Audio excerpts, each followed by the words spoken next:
Jeg kommer fra Sønderskolen, og vi har projektuge om hjemløse. Ja. Og jeg vil gerne spørge dig om nogle spørgsmål. Først vil jeg godt høre, hvad du præcis laver i dit arbejde. Vi arbejder jo ikke kun med hjemløse, men vi arbejder også med folk, der har psykiske problemer. Folk, som ikke kan komme ud af deres faste rammer og kun kan være i deres lejlighed. Det er meget forskelligt, hvad jeg laver, men jeg prøver at hjælpe de mennesker, der ikke kan få hjælp andre steder her i denne kommune. Det er jo blandt andet de hjemløse, hvor jeg hjælper med at komme med for at tage dem ned til deres sagsbehandler, hvor de kan snakke om deres penge og hvordan de kan hjælpe dem, f.eks. med en bolig.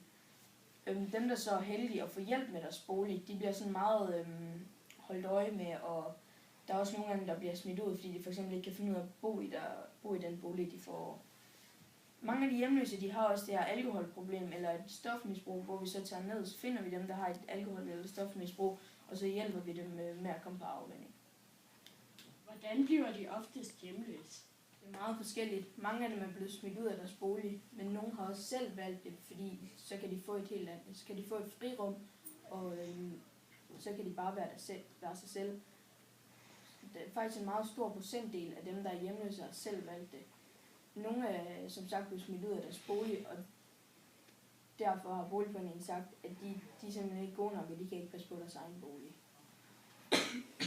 De fleste hjemløses hverdag. Forskelligt. Mange holder til hernede på Klostertorvet lige ved siden af, og nogle er på værkstedet, som får stofmisbrugere og for hjemløse.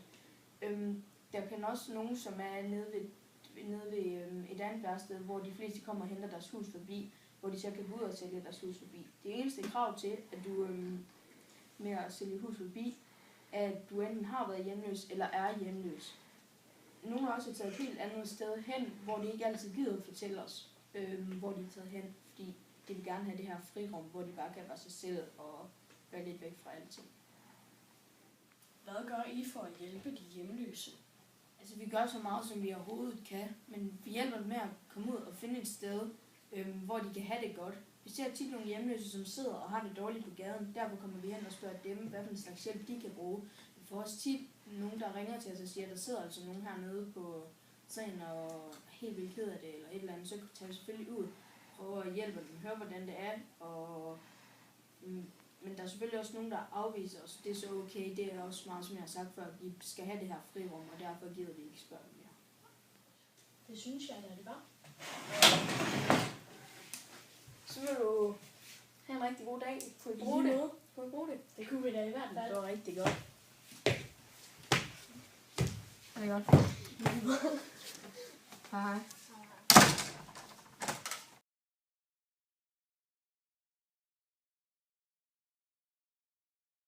Foregår på internettet. Gud bevarer Danmark. Foregår på internettet. Gud bevarer Danmark.